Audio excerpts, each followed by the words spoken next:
वैसे नेताओं की जुबान फिसलना कोई नई बात नहीं है। कई बार माहौल बनाते बनाते नेताजी ऐसा कुछ कह जाते हैं जो खुद उनकी सोच के भी बाहर हो, लेकिन बात का बतंगड़ बनते देर नहीं लगती क्योंकि अभी माहौल चुनावी। बिल्कुल। और ओडिशा से पूरी संसदीय सीट से बीजेपी कैंडिडेट संबित पात्रा ने पीएम मोदी की तारीफ में कुछ ऐसा कर दिया जिसके लिए वो ऑफिशियली 3 दिन के प्रायश्चित का ऐलान भी कर चुके हैं। लेकिन चुनाव के 2 चरण अभी बाकी हैं।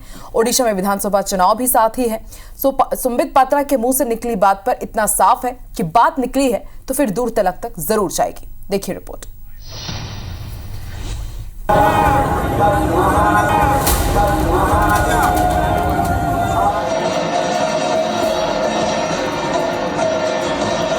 महाप्रभु जगन्नाथ के शहर पुरी में इन दिनों सियासी हलचल तेज है। ठीक 3 दिन बाद यानी 25 मई को यहाँ छठे चरण में वोटिंग होनी है और उससे पहले यहाँ का सियासी पारा हाई हो चला है।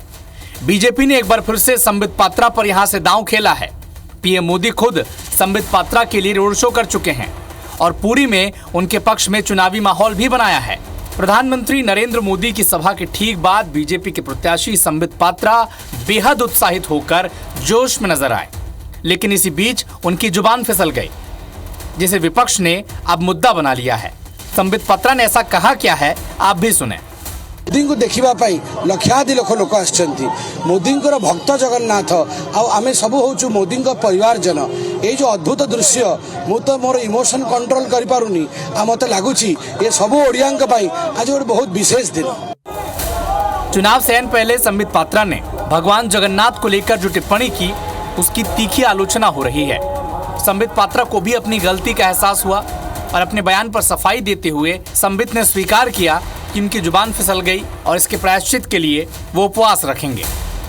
माननीय प्रधानमंत्री नरेंद्र मोदी जी महाप्रभु जगन्नाथ जी के बहुत बड़े भक्त हैं। शेष में जब एक चैनल ने बाइट लिया, बाइट देते समय मैंने उसका उल्टा कह दिया कि मोदी जी के भक्त महाप्रभु हैं। ऐसा कभी संभव नहीं हो सकता है। तो अनजाने में ये त्रुटि हुई है। एक स्लिप ऑफ टंग के लिए भी मुझे महाप्रभु जी से क्षमा याचना करनी चाहिए और मैंने निर्णय लिया है कि मैं उसके लिए उपवास भी करूंगा। संबित पात्रा भले अपनी गलती सुधारने के लिए भगवान जगन्नाथ की तपस्या करने की बात कह रहे हों, लेकिन उनकी सफाई पर अब सियासत भी शुरू हो गई है। ओडिशा के मुख्यमंत्री नवीन पटनायक ने सोशल मीडिया साइट एक्स पर लिखा कि इससे दुनिया भर के करोड़ों जगन्नाथ भक्तों और उड़िया लोगों की भावनाओं को ठेस पहुंची है, उनकी आस्था को अपमानित किया है। हालांकि बीजेपी नेता अब भी संबित पात्रा के साथ खड़े हैं।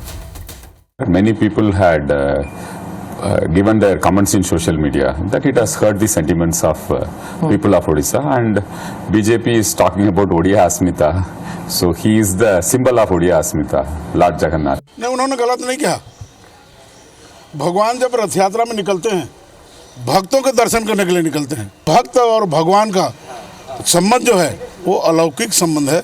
कभी भगवान भी भक्त का नाम लेते हैं और भक्त तो भगवान का नाम लेता ही है। लेकिन मैं कल जब सुन रहा था मेरे को ऐसे लगा कि संबित भाई का जो स्लिप हो गया, तो इस बात को लेके उलझुल बयान दे रहे हैं, उनकी मैं निंदा करता हूँ।